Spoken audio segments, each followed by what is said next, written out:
하나님의 말씀 보겠습니다. 마태복음 28장. 마태복음 28장 1절에서 10절입니다. 마태복음 28장 1절에서 10절. 참 같이 읽을까요? 안식일이 다 지나고 안식 후 첫날이 되려는 새벽에 막달라 마리아와 다른 마리아가 무덤을 보려고 갔더니 큰 지진이 나며 그의 전사가 하늘로부터 내려와 돌을 물려내고 그 위에 앉았는데 그 연상이 번개 같고 그 옷은 눈같이 희거늘 지키던 자들이 그를 무서워하여 떨며 죽은 사람과 같이 되었다. 천사가 여자들에게 말하여 이르되 너희는 무서워하지 말라. 십자가에 못 박힌 예수를 너희가 찾는 줄을 내가 아노라. 그가 여기 계시지 않고 그가 말씀하신 대로 살아나셨느니라. 가서 그가 누우셨던 곳을 보라. 또 빨리 가서 그의 제자들에게 이르되 그가 죽은 자 가운데서 살아나셨고 너희보다 먼저 갈릴리로 가시나니 거기서 너희가 배우리라 하라. 보라 내가 너희에게 일렀느니라 하거늘 그 여자들이 무서움과 큰 기쁨으로 빨리 무덤을 떠나 제자들에게 알리려고 다름질할세 예수께서 그들을 만나 이르시되 평안하냐 하시거늘 제자들이 나와 그 발을 붙잡고 경배하니 이에 예수께서 이르시되 무서워하지 말라. 가서 내 형제들에게 갈릴리로 가라 하라. 거기서 나를 보내라 하시니라. 아멘. 오늘은 부활절. 오늘 우리 기독교에 있어서 가장 중요한 절기이고 우리 그리스도인들에게는 최고의 소망의 날, 바로 부활절입니다.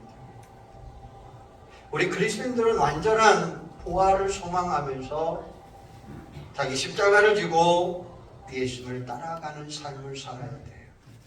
이게 바로 부활신앙입니다. 빌립보서 3장 10절에 보면 내가 그리스도와 그 부활의 권능과 그 고난의 참여함을 알고자 하여 그의 죽으심을 본받아 어떻게 해서든지 죽은 자 가운데서 부활에 이르러 하느니 내가 이미 얻었담도 아니요 온전히 이루었담도 아니라 오직 내가 그리스도 예수께 잡힌 바 된 그것을 잡으려고 달려가노라. 이렇게 말씀하셔요. 바울이 고백한 것처럼 지금 이 순간에도 온전한 부활을 위하여 열심히 다름질하는 그것이 바로 부활신앙이다 라고 이야기할 수 있어요. 어느 성도가 예수님께, 목사님에게 목사님, 예수를 믿으면 영이 살아있다고 하나요? 예수 믿지 않으면 영이 죽는다고 하는데 그것을 어떻게 알 수 있습니까? 라고 물었어요. 그러자 목사님이 그 성도에게 이렇게 말합니다. 그러면 무덤에 가서 한번 욕도 해보고 칭찬도 한번 해보고 와라 라고 이야기했어요. 그러니까 저녁 무렵에 이 성도가 갔습니다. 가서 실컷 욕을 했어요. 실컷 칭찬도 해주었어요. 그러니까 아무 소리가 안 하거든요. 목사님에게 다시 왔어요. 목사님이 성도에게 물었습니다. 가서 욕도 하고 칭찬도 해줬습니다. 했다는 거예요.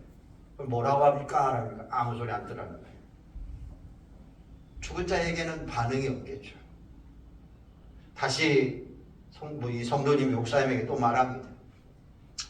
내일 길거리에 가서 지나가는 사람을 붙잡고 한번 욕을 한번 해보십시오. 이렇게 이야기했어요. 그러니까 내일은 목사님이 시키는 대로 가서 한 사람을 붙잡고 욕을 실컷 했어요. 어떻게 했을까요? 뺨만 한 대 보죠. 뺨만 한 대 맞고 말았어요. 그러니까 이 성도님이 씩씩거리면서 목사님에게 찾아왔어요. 도대체 왜 나에게 그런 일을 시키느냐고 이야기합니다. 무덤 안에 있는 사람에게 욕을 하고 칭찬을 해도 아무런 반응이 없어요. 왜요? 죽었기 때문이에요. 죽은 사람에게는 어떤 말도 어떤 칭찬도 무슨 일도 일어나지 않아요. 반응이 없어요. 하지만 지나가는 사람에게 욕을 했다가 뺨을 맞는 이유는 뭡니까? 그 사람이 살아있기 때문이에요. 마찬가지입니다. 영이 죽은 사람은 하나님의 말씀에 반응이 없어요. 영적인 생활도 반응이 없어요. 하지만 하나님의 말씀을 들을 때에 마음이 아프고 기쁘고 두렵군 이유가 뭡니까? 바로 그것은 내 마음이 살아있다고 하는 이야기입니다. 내 영이 살아있다는 것을 성도님에게 목사님이 설명해 줄 거예요. 꽃들이 만발해 있는 한국의 봄은 언제 어디서 봐도 아름답고 귀합니다. 그러나 봄이 더 아름다운 것이 뭘까요? 저는 이 봄의 계절에 예수님이 부활하셨기 때문에 더 아름다운 봄이라고 생각해 보고 싶어요. 겨울에 죽었던 나무가지가 가르파듯 새싹들이 돋고 꽃이 피어나는 것을 보면서 생명의 신비에 감탄이 아니할 수가 없다는 거예요. 오늘 본문의 말씀은 예수님의 빈 무덤과 부활의 이야기예요. 안식구 첫날, 우리가 지금 지키고 있는 주일 새벽에 몇 명의 여인들이 예수님 무덤을 찾아갔어요.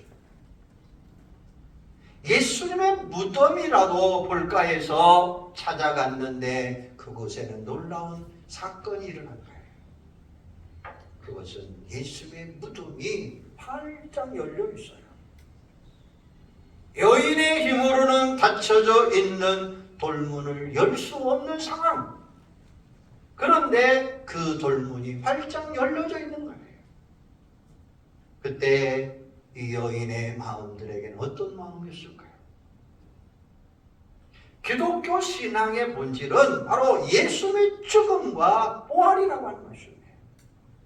이것은 예수님이 가장 신경 써서 감당했던 사역이에요. 초대교회도 이것을 날마다 가르쳤고 날마다 선포했어요. 그들이 날마다 성전에 있든지 집에 있든지 예수는 그리스도라 가르치고 전도하기를 그치지 아니하리라. 초대교회 성도들은 다른 것을 가르치지 않았어요. 바울은 고린도전서 15장 3절에 보면 예수님의 죽으심과 부활을 믿으라 라고 가르쳤다고 해요. 우리가 예수를 믿는다고 하는 것은 이 두 가지 사실이 확실히 있어야 돼요. 그것이 바로 죽음이고 부활입니다.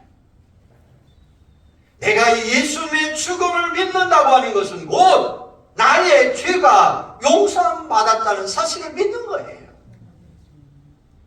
내가 예수의 부활을 믿는다고 하는 것은 나에게는 산 소망이 있다고 하는 사실을 믿는 거예요. 그래도 베드로전서 1장 3절에 보면 예수 그리스도를 죽은 자 가운데서 부활하게 하심으로 말미암아 우리를 거듭나게 하사 산 소망이 있게 하시며 라고 말씀하고 있는 거예요. 여기서도 보면 죽은 소망이 아니라 산 소망, 살아있는 소망이라는 것입니다. 지나간 과거의 소망이 아니라 지금 현재의 소망. 유대인들만의 소망이 아니라 오늘 저와 여러분들의 소망. 그래서 오늘은 예수님의 빈 무덤과 부활을 통해서 나에게 주어진 산 소망이 무엇인가를 분명하게 한번 살펴보시기를 바랍니다. 천사가 여인들에게 전해준 소식은 부활의 소식이었습니다. 그 부활의 소식, 그 부활의 메시지가 오늘 여러분에게도 똑같이 전해지는 은혜가 있기를 주님의 이름으로 축원합니다. 첫 번째로 천사가 전해준 메시지는 무서워하지 말라라는 말씀이었어요. 뱀 무덤을 목격하고 천사의 음성까지 들은 여인들은 그 두려움에 사로잡히고, 그 두려움이 얼마나 컸으면 예수님의 무덤을 지키던 병사들이 무서워 떨며 마치 죽은 사람처럼 되었더라 라고 이야기하고 있어요. 그 돌 위에 앉아 있는 천사가 여인들에게 너희들은 무서워하지 말라. 여러분, 우리가 살고 있는 이 시대는 두려움의 시대예요. 세상에 많은 사람들이 두려움 속에 사로잡혀 많은 사람들이 불안해 속에 있습니다. 일에 대한 걱정, 장래에 대한 걱정, 질병에 대한 두려움, 죽음에 대한 공포가 우리를 사로잡고 괴롭히고 있습니다. 오늘 본문에 나오는 여인들은 지금 자신들에게 일어난 상황에 대해서 무서워할 수밖에 없는 상황이죠. 왜냐하면 태어나서 처음 본 일이기 때문이에요. 하지만 천사가 이러기를 너희는 무서워하지 말라. 십자가에 못 박힌 예수를 너희가 찾는 줄을 내가 아노라 라고 말씀하면서 그들을 위로하고 있다는 말씀이죠. 부활을 모르거나 믿지 않는 사람들은 인생이 답답하고 불안할 수밖에 없지만, 두려워할 수밖에 없지만, 부활의 신앙을 가진 성도들은 세상을 절대로 두려워할 이유가 없다는 것입니다. 오늘 우리도 인생의 여러 가지 문제로 인해서 근심과 두려움에 사로잡혀 있다면 부활하신 예수님이 천사를 통해서 들려주신 이 말씀을 우리들 마음속에 되새겨보는 여러분들이 되기를 바랍니다. 두 번째 메시지는 그가 여기 계시지 않고 그가 말씀하신 대로 살아나셨느니라. 6절에 나오는 말씀이죠. 그런데 많은 사람들은 모든 사물을 자신의 눈높이로만 바라봐요. 그래서 자기 수준 이상 절대로 생각하지 않는 거예요. 오늘 본문의 여인들이 예수님의 무덤을 찾아간 이유가 뭡니까? 십자가에 달려 죽으신 예수님의 무덤을 한 번이라도 더 볼 수 있을까 해서 찾아갔어요. 다른 성경에 보면 혹시나 해서 시체에 바를 향품까지 준비했더라 라고 이야기하잖아요. 그런데 여러분, 하나님은 죽은 자도 살리시는 분이십니다. 사람의 수준으로 하나님을 바라보면 하나님이 하시는 일을 우리는 절대 이해할 수가 없어요. 하지만 우리 하나님의 기준으로 바라보면 모든 일들이 가능한 일이고 그것이 하나님께는 아무것도 아니라는 사실을 우리는 알고 믿을 수 있다고 하는 사실입니다. 십자가에 달려 돌아가신 예수님이 무덤에서 누워 있을 거라고 하는 생각은 사람의 수준이에요. 하지만 죽은 자도 살리시는 그것이 바로 우리 하나님의 수준이고 하나님의 능력이라고 하는 말씀이에요. 6절에 보면 그가 여기 계시지 않고 그가 말씀하는 대로 살아나셨느니라. 예수님의 부활은 갑자기 만들어낸 이야기가 아니에요. 거짓으로 꾸며낸 이야기도 아니에요. 예수님이 십자가에 달려 돌아가시기 전에 제자들에게 부활에 대해서 이미 말씀하셨어요. 가이사 빌립보에서 베드로가 주는 그리스도시요 살아계신 하나님의 아들입니다 라고 하는 신앙의 고백이 있고 난 이후에 예수님은 자신이 고난을 받아 죽음을 당하고 제3일에 다시 살아날 것을 이미 제자들에게 말씀해 주셨던 거예요. 또 변화산 사건 이후에도 예수는 제자들에게 분명하게 말씀했어요. 사람들의 손에 넘겨지고 죽임을 당하고 제3일에 살아나리라 라고 말씀하셨어요. 또 예루살렘을 향하여 올라가시면서도 예수님 자신이 십자가에 못 박히고 3일 만에 다시 살아날 것이다 라고 거듭거듭 말씀해 주셨어요. 그래서 천사들이 그가 말씀하신 대로 살아나셨느니라 라고 이야기하신 거예요. 가이드 포스터라고 하는 세계적인 잡지가 있습니다. 그 잡지에 특별 보고서가 하나 기록이 되어 있어요. 터키 수도인 이스탄불에 가보면 성 소피아 성당이 있습니다. 1700년 정도 된 거대한 성당입니다. 그곳 성당에 소장되어 있는 보고서가 가이드 포스터지에 실렸어요. 그 보고서의 제목은 총독 빌라도의 보고서입니다. 당시 로마 황제인 티베리우스에게 총독 빌라도가 써서 보낸 보고서입니다. 그 내용 중에 일부를 제가 읽어드리겠습니다. 가깝게 문안드립니다. 제가 다스리는 지역에서 최근 수년 동안에 일어난 사건은 나의 운명도 바꿀지 모르는 중대한 일에게 각하에게 소상히 알려드립니다. 그리고 그 다음의 내용들은 성경에 나오는 내용들과 비슷해요.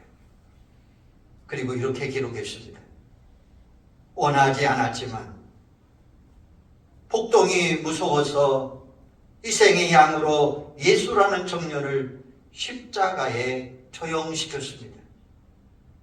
그리고 다 끝난 줄 알았는데 더 큰 혼란에 빠지게 되었습니다.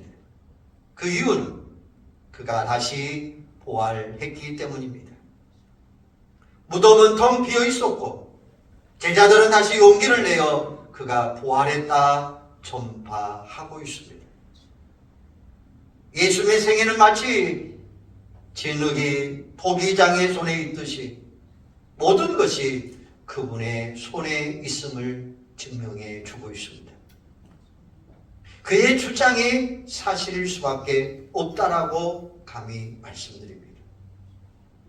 십자가 옆에서 마르코스가 그가 진실로 하나님의 아들이라고 말한 것처럼 나도 이 사람은 하나님의 아들이라 말하고 싶습니다. 각하, 이것은 제가 할 수 있는 한 사실대로 기록한 것입니다.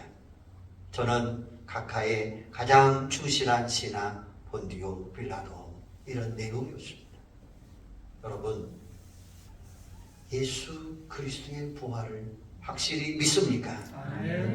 예수의 부활은 역사적인 사건이에요. 이런 부활의 사실을 우리가 어떻게 철학적으로 설명할 수 있습니까? 문학적으로 아무리 아름답게 꾸민다 해도 그것으로 예수의 부활을 설명할 수 있습니까? 그런데 그런 설명도 필요 없이 우리 예수님 분명하게 부활하셨어요. 예수님은 나인성 과부의 아들도 살려주셨어요. 또 죽은 나사로도 살리셨어요. 바로 성경에 나오는 이런 놀라운 역사들, 이런 사실, 이런 기적들을 여러분 믿으십니까? 또 예수님이 부활하셨다고 하는 사실이 여러분의 마음속에 믿어지십니까? 여러분, 부활이 없는 신앙은 그 신앙이 아니에요. 우리 기독교는 예수님의 부활을 기초로 두고 있습니다. 예수님의 부활은 누가 만들어낸 것이 아니라 역사 속에서 실제로 일어나는 사건이에요. 그리고 예수님의 부활은 성경의 예언대로 그대로 이루어진 놀라운 사건입니다. 만약에 예수님이 부활하시지 않았다면 우리 기독교는 생명력 없는 종교가 되고 말았을 거예요. 생명력을 포기한 죽은 종교나 다름없을 거예요.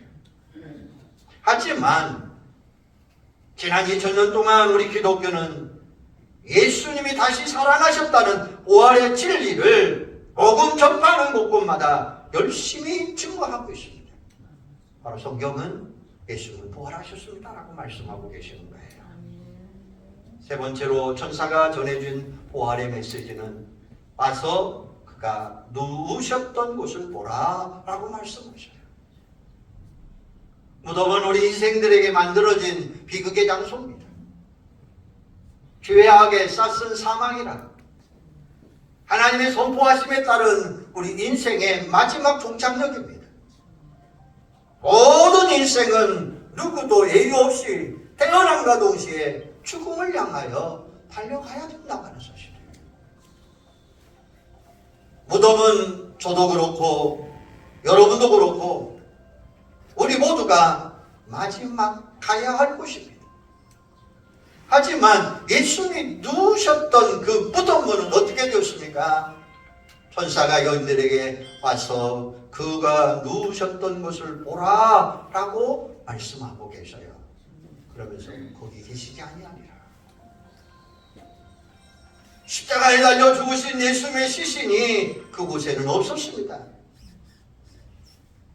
다시 살아나신 예수님 앞에서 무덤이 얼마나 보잘것없는가를 우리에게 분명하게 확실히 보여주고 있어요. 예수님은 나의 생명의 떡이십니다. 예수님은 내가 곧 길이요 진리요 생명이라고 말씀하셔요.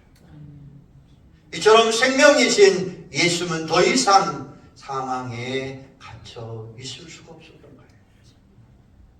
사망이 감히 예수님을 무덤 속에 가둬둘 수가 없었던 거예요.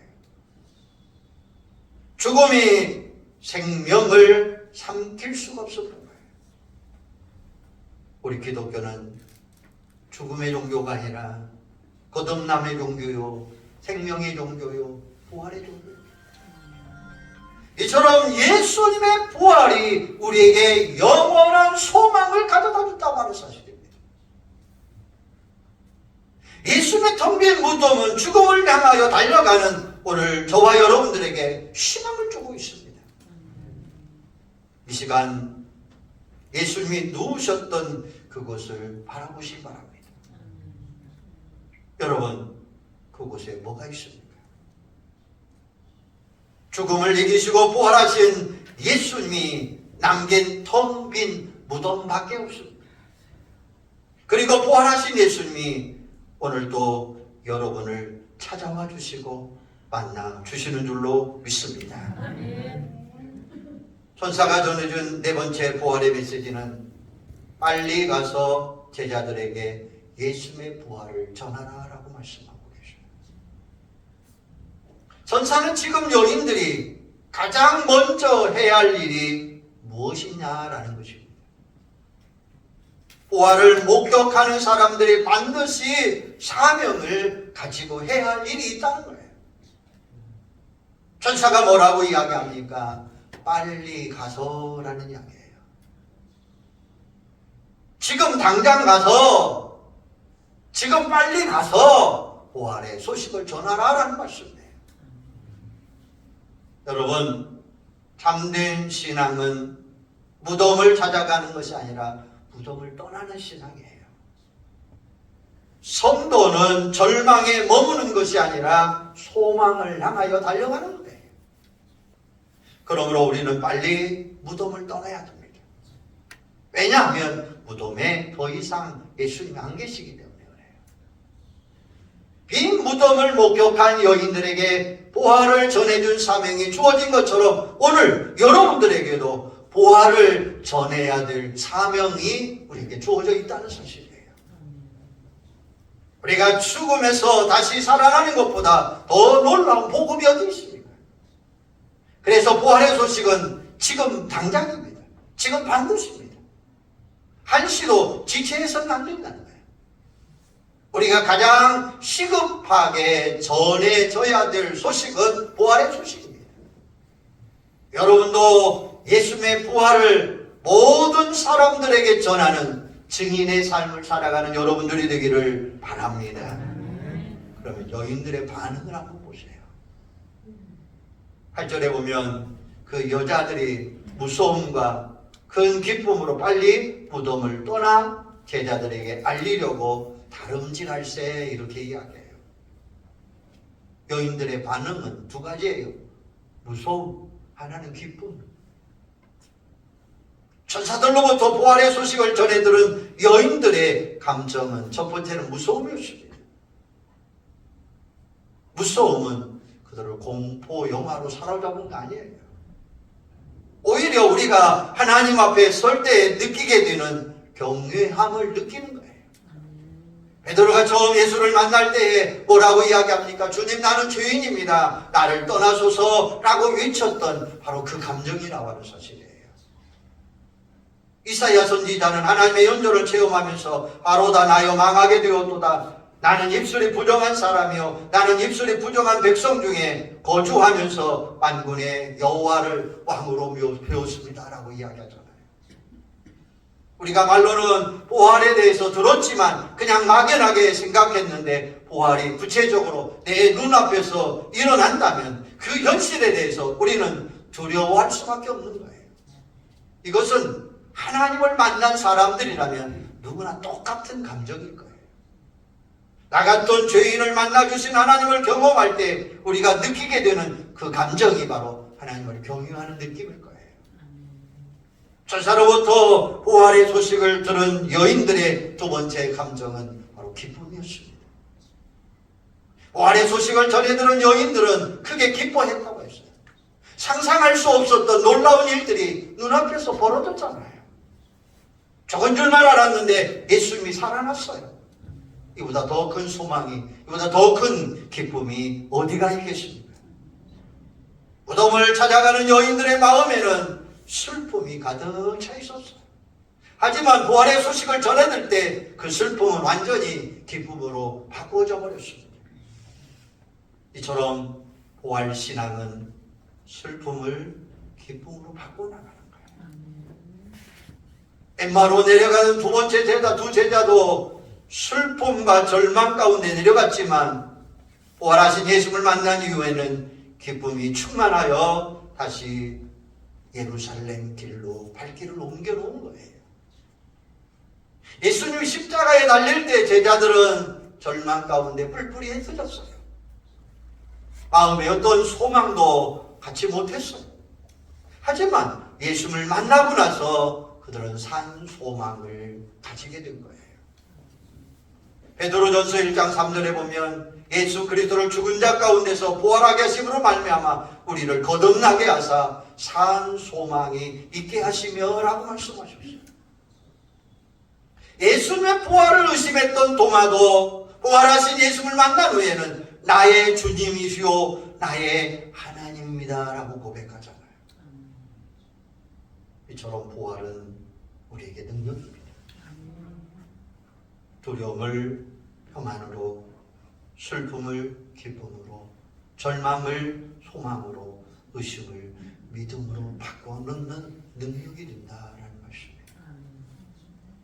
오늘 여러분도 본문에 나오는 여인들처럼 기쁨으로 다름질해서 예수님의 부활을 세상 사람들에게 증거하는 여러분들이 되기를 바랍니다. 아멘. 위대한 신학자 루터는 이런 말을 했어요. 주님은 부활의 약속을 성경에만 기록한 것이 아니라 봄의 잎들마다 기록하였다. 봄에 나오는 새싹들, 봄에 나오는 새로운 잎들, 거기에 부활의 약속을 기록하였다라는 말을 했어요. 우리 눈앞에서 펼쳐지는 자연의 신비로움 앞에서 예수님의 부활을 믿는 여러분들이 되기를 바랍니다. 칼 마르트는 이렇게 이야기했어요. 두 가지를 생각해보라. 몇몇 도물이 죽음을 생각하라. 몇몇 도민이 주님을 생각하라. 우리에게 죽음이 있고 부활이 있다는 사실을 항상 기억하면서 살아가라는 거예요. 부활하신 예수를 만나는 사람은 예수를 전하지 않으면 견딜 수 없는 거예요. 그래서 이사야 선지자는 내가 다시는 여호와를 선포하지 아니하며 그 이름으로 말하지 아니하리라 하면 나의 중심이 불 붙는 것 같아서 골수에 사무침이 답답하여 견딜 수 없느니라 이렇게 말씀하셔요. 최고의 기쁜 소식을 알게 되었는데 내가 어떻게 그냥 가만히 침묵하고 있겠느냐라는 말씀이죠. 세상에서 부활의 소식보다 더 좋은 소식, 더 기쁨의 소식은 없을 것입니다. 저와 여러분도 그렇게 고백하는 성도들이 되기를 주님의 이름으로 소망합니다. 죽음은 어둠이고 절망이지만 부활은 생명이고 빛이고 소망입니다. 이 땅에 빛으로 오신 예수님이 지금 우리 안에 살아계시옵니다. 그러므로 죽은 자가 아닌 살아있는 자들 가운데 역사하시는 부활의 주님으로 말미암아 여러분의 개인과 우리 가정과 우리 교회 그리고 온 세상에 부활의 기쁨과 영광이 가득 채워지는 은혜가 있기를 소원합니다. 더 나아가 도마처럼 부활하신 예수를 나의 주님이시요 나의 하나님이십니다 라고 고백하는 은혜가 있기를 바랍니다. 그래서 우리 사명이 뭡니까? 부활의 소식을 전하는 거예요. 오늘 여러분들이 해야 될 그 사명, 복음을 전하는 증거자의 삶을 사는 여러분들이 되기를 주님의 이름으로 축원합니다. 기도하겠습니다. 우리 예수님 부활하셨습니다. 우리 예수님 우리에게 기쁨을 주셨습니다. 세상에서 부활의 소식보다 더 좋은 소식, 더 좋은 기쁨의 소식은 없는 줄로 믿습니다. 아버지 하나님, 이 땅에 빛으로 오신 예수님 지금 우리 안에 살아 계시는 줄로 믿습니다. 우리 예수님께서 천사들을 통해서 우리에게 전해주신 메시지, 지금 나가 예수 살아나셨다, 죽음에서 살아나셨다라고 부활을 증거하는 저희들이 되도록 주님 함께하여 주시옵소서. 그래서 온 성도들이 부활의 기쁨, 부활의 영광으로 가득 채워지게 하시고 정말 우리 주님으로 말미암아 우리 사랑하는 성도들의 가정들이 우리 복남교회가 온 세상이 부활의 기쁨으로 가득 채워줄 수 있는 은혜가 있게 하여 주시옵소서. 예수님의 이름으로 기도하옵나이다. 아멘.